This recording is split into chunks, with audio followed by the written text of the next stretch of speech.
Ya Ibu, perkenalkan nama saya Fidelia Artesia Lilapari. Saya dari kelas keperawatan C dengan NPM 1211420119024. Di saat ini saya akan mempresentasikan tugas makalah saya tentang penyakit infark miokardium. Kita mulai dari definisinya. Ya, jadi infark miokardium akut berdasarkan Kamus Kedokteran adalah daerah nekrosis yang terjadi selama periode saat sirkulasi ke jantung terhambat akibat obstruksi suplai darah arteri. Penyakit infark miokardium merupakan gangguan vaskuler ke jantung akibat sumbatan koroner akut yang dapat mengakibatkan sel otot jantung mati. Bagian otot yang mendapatkan sedikit atau tidak mendapat aliran vaskuler akan gagal mempertahankan fungsi otot jantung sehingga mengalami infark. Kemudian, infark miokardium akut atau disingkat dengan IMA adalah kematian jaringan miokard yang diakibatkan oleh kerusakan aliran darah koroner miokard karena penyempitan atau sumbatan arteri koroner yang diakibatkan aterosklerosis atau penurunan aliran darah akibat shock atau pendarahan. Terjadinya iskemia otot jantung berlangsung lebih dari 30-45 menit yang akan mengakibatkan kerusakan sel secara irreversibel serta nekrosis atau kematian otot jantung sehingga miokardium akan berhenti berkontraksi secara permanen. Kemudian etiologi. Nah, etiologi terjadinya infark miokardium akut biasanya dikarenakan aterosklerosis pembuluh darah koroner. Nekrosis miokard akut terjadi karena penyumbatan total arteri koronaria oleh trombosit yang terbentuk pada plak aterosklerosis yang tidak stabil, juga sering mengikuti ruptur plak pada arteri koroner dengan stenosis ringan antara 50-60%. Kemudian kerusakan miokard terjadi dari endokardium ke epikardium menjadi komplit dan irreversibel 3-4 jam. Meskipun nekrosis miokard sudah komplit, proses remodeling miokard yang mengalami injuri terus berlanjut sampai beberapa minggu atau bulan karena darah infark meluas ke daerah non-infark dan mengalami dilatasi. Faktor yang mempermudah terjadinya infark miokardium akut ini diantaranya yaitu merokok, kemudian hipertensi, obesitas, hiperkolesterolemia, diabetes mellitus, dan kepribadian yang neurotik. Nah, penyebab lain terjadinya infark miokardium akut ini adalah suplai oksigen yang tidak sesuai kebutuhan dan tidak ditangani dengan baik sehingga mengakibatkan kematian sel-sel otot jantung dan hal-hal yang dapat mengganggu oksigenasi antara lain. Yang pertama, suplai oksigen ke miokard itu berkurang. Nah, ada 3 faktor yang menyebabkan suplai oksigen menurun, yaitu yang pertama, faktor pembuluh darah. Gangguan potensi pembuluh darah diantaranya berupa aterosklerosis, spasme, dan arteritis. Yang kedua, faktor sirkulasi. Kondisi terjadinya gangguan sirkulasi diantaranya hipotensi, stenosis ataupun insufisiensi yang terjadi pada katup-katup jantung dan akan menyebabkan menurunnya cardiac output. Yang ketiga yaitu faktor darah. Darah sebagai pengangkut oksigen ke seluruh tubuh jika terganggu, walaupun pembuluh darah dan pemompa jantung baik, tidak akan cukup membantu. Hal yang dapat menyebabkan daya angkut oksigen adalah anemia, hipoksemia, dan polisitemia. Yang kedua, meningkatnya kebutuhan oksigen dalam tubuh. Kebutuhan oksigen yang meningkat pada orang normal dapat dikompensasi dengan meningkatkan denyut jantung untuk meningkatkan cardiac output. Kompensasi pada orang yang sudah memiliki riwayat penyakit jantung akan mempercepat kondisinya karena oksigen yang dibutuhkan semakin bertambah. Sedangkan suplai oksigen tidak bertambah, aktivitas yang dapat meningkatkan kebutuhan oksigen akan memicu terjadinya infark, antara lain emosi, aktivitas yang berlebihan, makan banyak, dan lain-lain sebagainya. Nah, yang berikut adalah kita akan melanjutkan kepada resiko infark miokardium juga dapat terjadi sebagai berikut. Faktor risiko yang dapat dimodifikasi menurut Ngantung 2013. 1. Merokok. Yang kedua, minum minuman alkohol. Ketiga, nutrisi. Keempat, aktivitas fisik. Kelima, psikososial. Keenam, hiperkolesterolemia. Ketujuh, diabetes mellitus, dan kedelapan, hipertensi. Kemudian faktor risiko yang dapat dimodifikasi yaitu yang pertama usia, yang kedua jenis kelamin, dan yang ketiga riwayat keluarga. Yang berikutnya adalah sik dan simptom atau tanda dan gejala dari penyakit infark miokardium ini. Tanda dan gejala dari penyakit infark miokardium yaitu nyeri dada. Nah, mayoritas infark miokardium akut atau IMA ini sekitar 90% datang dengan keluhan nyeri dada. Perbedaan dengan nyeri pada angina adalah nyeri pada IMA atau infark miokardium akut ini lebih panjang, yaitu minimal 30 menit. Sedangkan pada angina kurang dari itu. Di samping itu, pada angina biasanya nyeri akan hilang dengan istirahat. Akan tetapi pada infark itu tidak. Nyeri dan rasa tertekan pada dada itu biasanya disertai dengan keluarnya keringat dingin atau perasaan takut. Meskipun infark miokardium akut ini memiliki ciri nyeri yang khas, yaitu menjalar ke lengan kiri, bahu, leher, sampai epigastrium, akan tetapi pada orang tertentu nyeri yang terasa itu hanya sedikit. Hal tersebut biasanya terjadi pada manula atau pada penderita DM atau diabetes mellitus berkaitan dengan neuropati. Yang kedua, tanda dan gejala yang kedua yaitu sesak nafas. Sesak nafas bisa disebabkan oleh peningkatan mendadak tekanan akhir diastolik ventrikel kiri. Di samping itu, perasaan cemas bisa menimbulkan hiperventilasi. Pada infark yang tanpa gejala nyeri, sesak nafas merupakan tanda adanya disfungsi ventrikel kiri yang bermakna.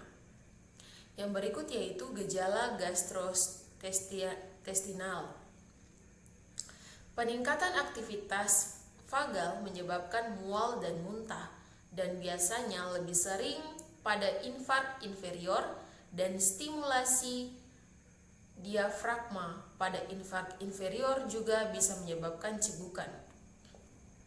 Gejala-gejala yang lain termasuk palpitasi, rasa pusing, atau sikap aritmia ventrikel, dan gejala akibat emboli arteri misalnya stroke, iskemia ekstremitas. Nah, Basel menunjukkan adanya bendungan paru-paru, takikardia, kulit yang pucat, dingin dan hipotensi ditemukan pada kasus yang relatif berat.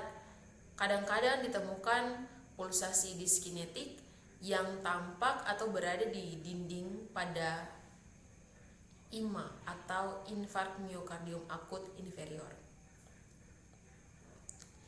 Nah, kita beralih kepada patofisiologi. Patofisiologi dari IMA yaitu terjadi ketika iskemia yang berlangsung cukup lama, yaitu lebih dari 30-40 menit, sehingga menyebabkan kerusakan seluler yang irreversibel. Di bagian jantung yang terkena infark akan berhenti berkontraksi selamanya. Nah, iskemia yang terjadi paling banyak disebabkan oleh penyakit arteri koroner atau coronary artery disease atau CAD.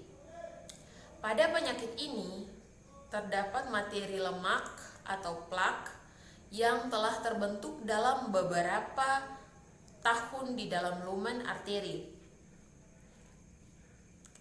koronaria atau arteri yang suplai darah dan oksigen pada jantung.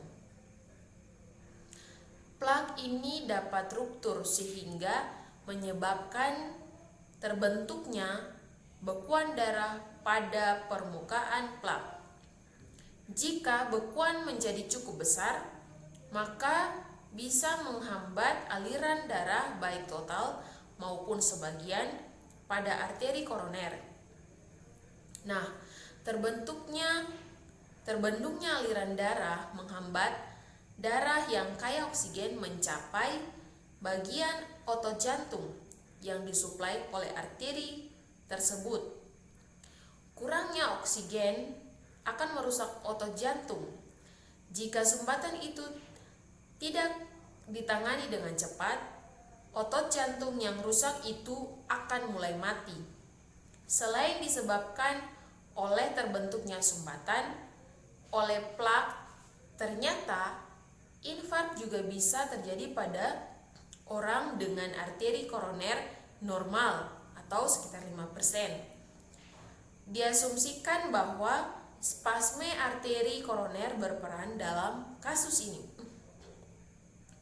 Teman-teman dan ibu bisa melihat di samping ini ada bagan patofisiologi dari penyakit infark miokardium. Selanjutnya, spasme yang terjadi bisa dipicu oleh beberapa hal antara lain mengkonsumsi obat-obatan tertentu, stres emosional, merokok, dan paparan suhu dingin yang ekstrim.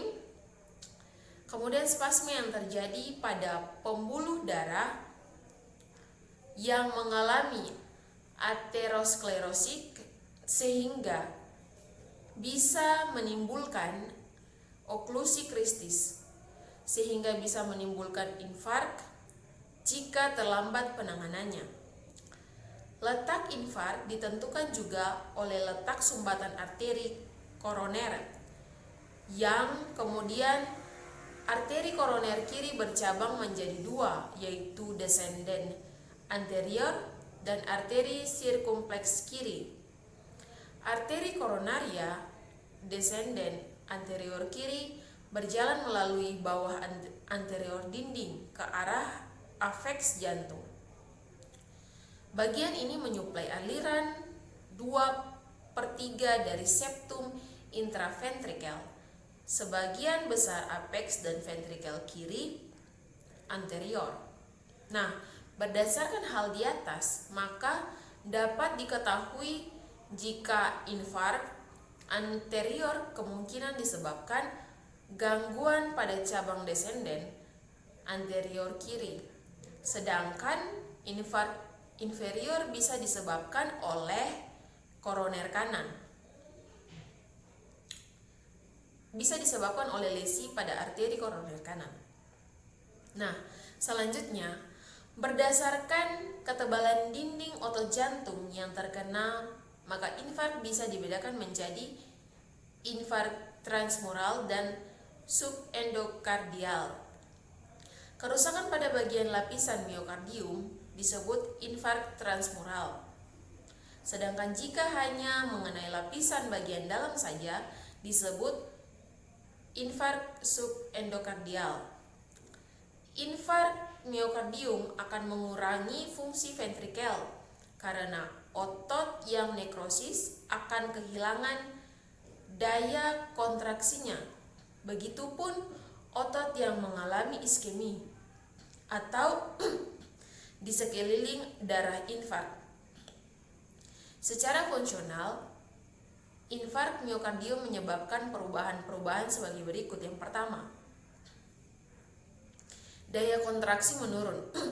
Yang kedua, gerakan dinding abnormal atau daerah yang terkena infark akan menonjol keluar saat yang lain melakukan kontraksi. Yang ketiga, perubahan daya kembang dinding ventrikel. Keempat, penurunan volume sekuncup. 5. Penurunan fraksi ejeks. Yang keenam, penyempitan arteri koroner kronis dari aterosklerosis. Ketujuh, adanya obstruksi dari embolus atau trombus.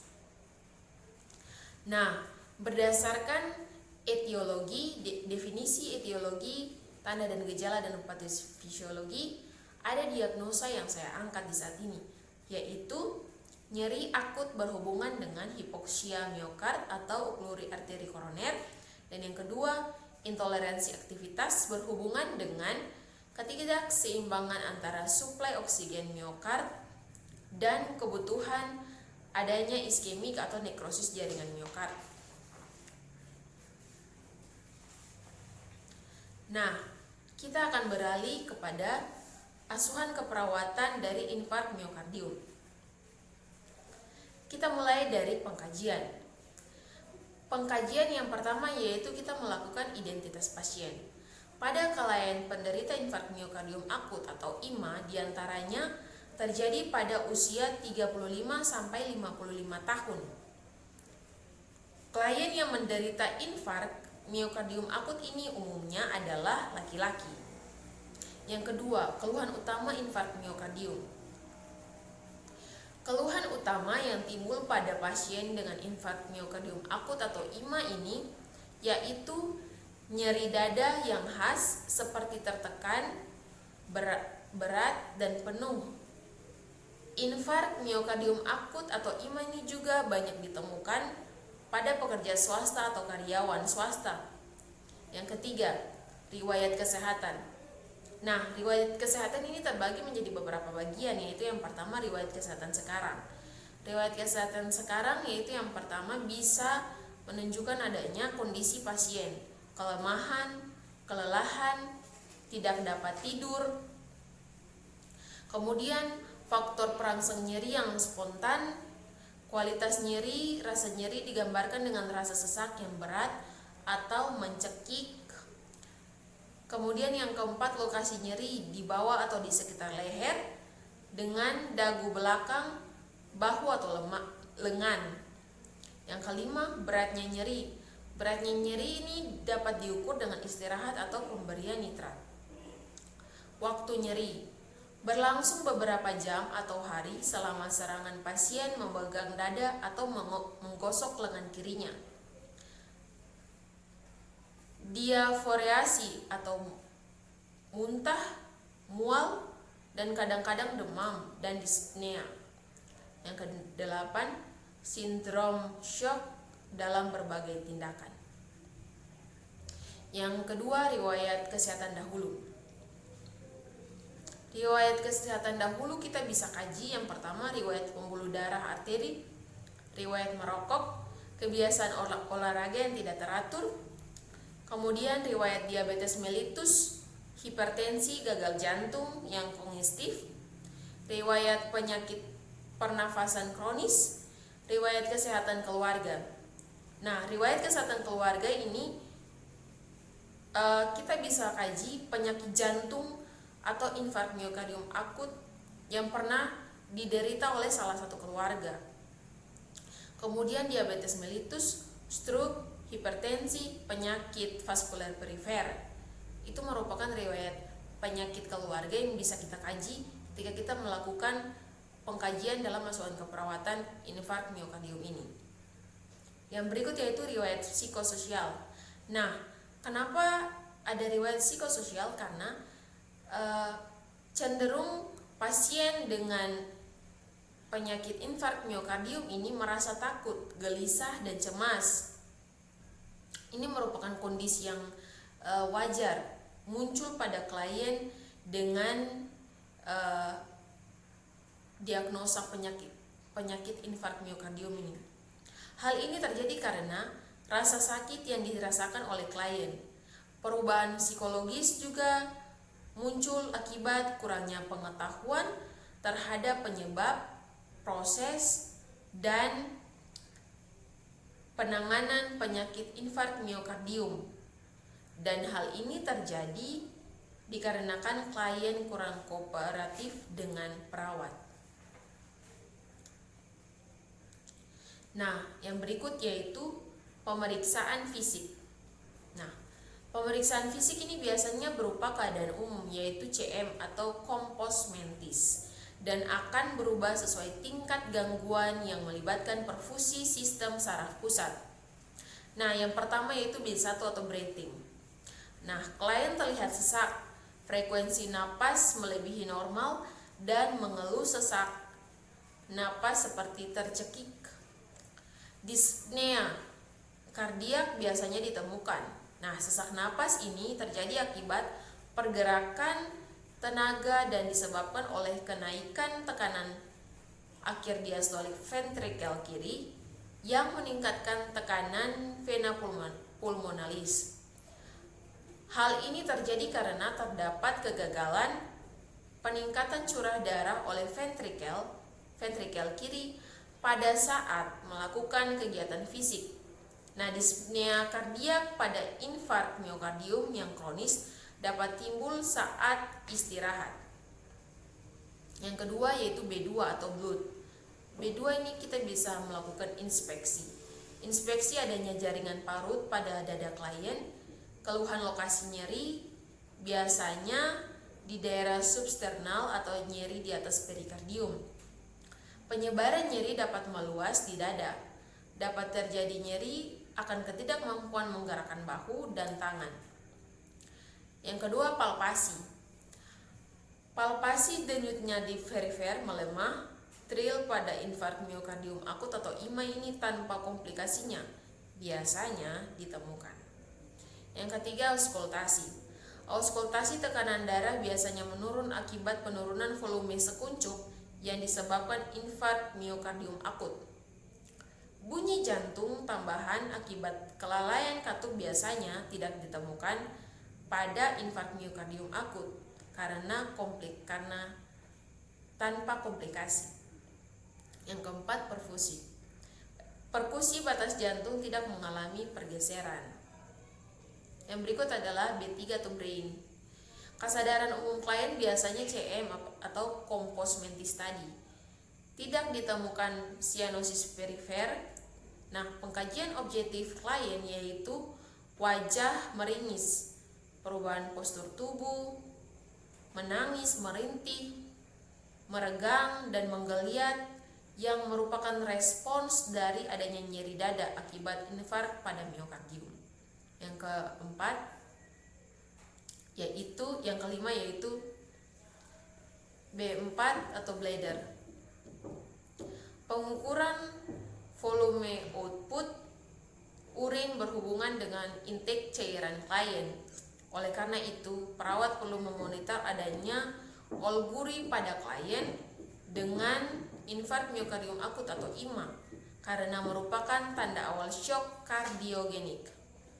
Yang kelima yaitu bowel atau B5. Klien biasanya mengalami mual dan muntah. Pada palpasi abdomen ditemukan nyeri tekan pada keempat kuadran. Penurunan peristaltik peristaltik usus yang merupakan tanda utama infark miokardium akut. Dan yang keenam itu BON atau B6. Aktivitas klien biasanya mengalami perubahan. Klien sering merasa kelemahan, kelelahan, tidak dapat tidur, pola hidup menetap, dan jadwal olahraga tidak teratur. Tanda klinis lain yang ditemukan adalah takikardi, dyspnea pada saat istirahat maupun saat beraktivitas. Nah, kemudian diagnosa keperawatan seperti yang sudah dijelaskan sebelumnya tadi, saya mengangkat 2 diagnosa, yaitu yang pertama, nyeri akut berhubungan dengan hipoksia miokard atau okluri arteri koroner, dan yang kedua yaitu intoleransi aktivitas berhubungan dengan ketidakseimbangan antara suplai oksigen miokard dan kebutuhan adanya iskemia atau nekrosis jaringan miokard. Nah, ibu dan teman-teman bisa lihat di samping ini ada bagan, saya membuat tabel intervensi keperawatan setelah diagnosis yang harus kita lakukan, yaitu intervensi keperawatan. Sebelumnya kita perlu tahu apa itu diagnosa keperawatan. Diagnosa keperawatan adalah pernyataan yang jelas mengenai status kesehatan atau masalah aktual atau risiko yang mengidentifikasi dan menentukan intervensi keperawatan untuk mengurangi, mencegah atau menghilangkan masalah kesehatan klien yang ada pada tanggung jawabnya.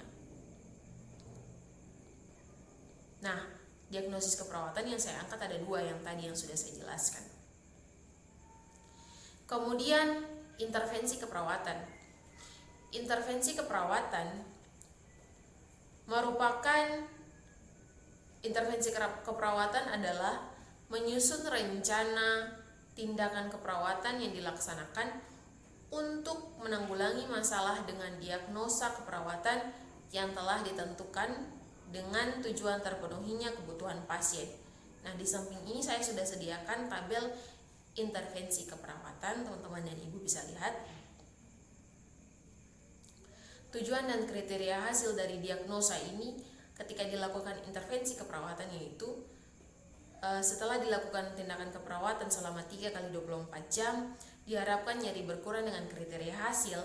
Yang pertama, mampu mengontrol nyeri atau tahu penyebab nyeri, mampu menggunakan teknik nafas farmakologi untuk mengurangi nyeri, dan yang kedua, melaporkan bahwa nyeri berkurang dengan menggunakan manajemen nyeri. Yang ketiga, mampu mengenali nyeri atau skala intensitas, frekuensi, dan tanda nyeri. Dan yang keempat, menyatakan rasa aman setelah nyeri berkurang. Nah, oleh sebab itu intervensi yang kita buat yaitu yang pertama, observasi rekasi nonverbal dari ketidaknyamanannya. Nah, rasional dari itu yaitu untuk mengetahui tingkat kenyamanan yang dirasakan oleh pasien. Yang kedua, intervensi mengontrol lingkungan yang dapat mempengaruhi nyeri seperti suhu ruangan, pencahayaan, dan kebisingan. Nah, rasionalnya yaitu untuk mengurangi tingkat ketidaknyamanan yang dirasakan oleh pasien. Yang ketiga, intervensi ajarkan tentang teknik non-farmakologi.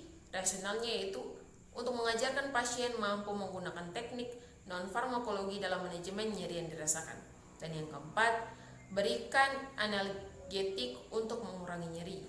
Rasionalnya adalah pemberian analgetik dapat mengurangi rasa nyeri pasien. Selanjutnya, kita masuk dalam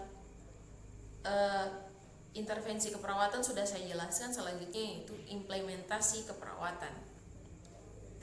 Nah, dalam prinsip tindakan keperawatan pada pasien infark miokardium akut ini, dengan mengurangi nyeri, menangani secara cepat, serta memonitor kondisi pasien, di dalam Paula 2009 mengatakan bahwa tindakan keperawatan dalam pelaksanaan infark miokardium akut mengurangi atau menghilangkan rasa nyeri serta memonitor dan mencatat karakteristik nyeri. Hematologi dan kimia Iskemia serum dipantau ketika pasien dengan infark miokardium ini tiba di UGD. Didiagnosis dan penata laksanaan aktual, pasien harus cepat karena manfaat terapi reperfusi paling besar jika terapi dilakukan dengan cepat, yang dijelaskan dalam Patricia 2011. Yang terakhir yaitu evaluasi keperawatan. Nah, hal yang diharapkan yaitu yang pertama, memperlihatkan berkurangnya kecemasan. Ada beberapa poin dari hal yang pertama ini, yaitu yang pertama, mengidentifikasi rasa takut, mendiskusikan rasa takut dengan keluarga, menggunakan pengalaman dahulu sebagai fokus perbandingan. Yang keempat, mengekspresikan pandangan positif melalui hasil pembedahan. 5. Mengekspresikan rasa percaya diri mengenai cara yang digunakan untuk mengurangi rasa sakit. Nah, hal yang diharapkan kedua yaitu menerima pengetahuan mengenai prosedur pembedahan dan perjalanan pasca operasi. Nah, poin yang pertama, mengidentifikasi maksud prosedur persiapan praoperasi, meninjau unit perawatan pasien bila diinginkan. Yang ketiga, mengidentifikasi keterbatasan hasil pembedahan. Keempat, mendiskusikan lingkungan pasca operasi, misalnya pipa, mesin, dan pemeriksaan perawat. Dan yang terakhir yaitu memperagakan aktivitas yang seharusnya dilakukan setelah pembedahan, misalnya menarik napas dalam, batuk efektif, dan latihan kaki. Nah, Ibu dan teman-teman, kesimpulan yang dapat saya ambil dari presentasi ini yaitu yang pertama, masalah keperawatan yang dapat timbul pada infark miokardium akut ini adalah nyeri yang berdasarkan pembahasan materi di atas dapat disimpulkan infark miokardium akut ini mengacu pada proses rusaknya jaringan jantung akibat suplai oksigen yang tidak adekuat sehingga aliran darah koroner berkurang. Penurunan suplai oksigen ke jantung ini disebabkan karena penyempitan arteri koroner oleh embolus atau karena arteriosklerosis. Yang berikut gambaran klinis dari IMA atau infark miokardium akut ini bergantung pada lokasi atau tempat terjadinya sumbatan. Sumbatan pada arteri koroner kanan dapat menyebabkan infark miokardium dinding inferior atau posterior, sedangkan sumbatan pada arteri koroner kiri dapat menyebabkan infark dinding lateral atau anterior.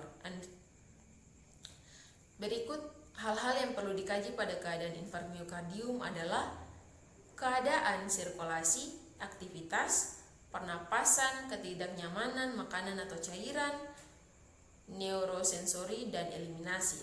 Yang terakhir yaitu masalah keperawatan yang dapat timbul pada IMA atau infark miokardium akut adalah nyeri, gangguan intoleransi aktivitas, kecemasan, dan risiko tinggi menurunnya curah jantung. Nah, saran saya atas pembahasan saya dan makalah yang telah saya buat ini adalah semoga makalah ini dapat memberikan wawasan kepada kita tentang infark miokardium akut ini sebagai salah satu kasus kegawat daruratan. Dan kepada Ibu dosen, Ibu G.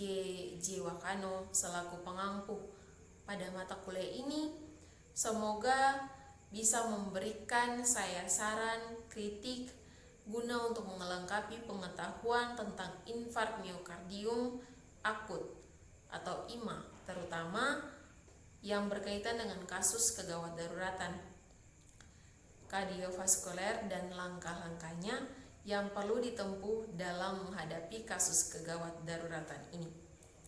Mungkin itu saja presentasi yang dapat saya jelaskan.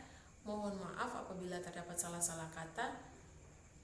Semoga bermanfaat bagi kita semua. Shalom.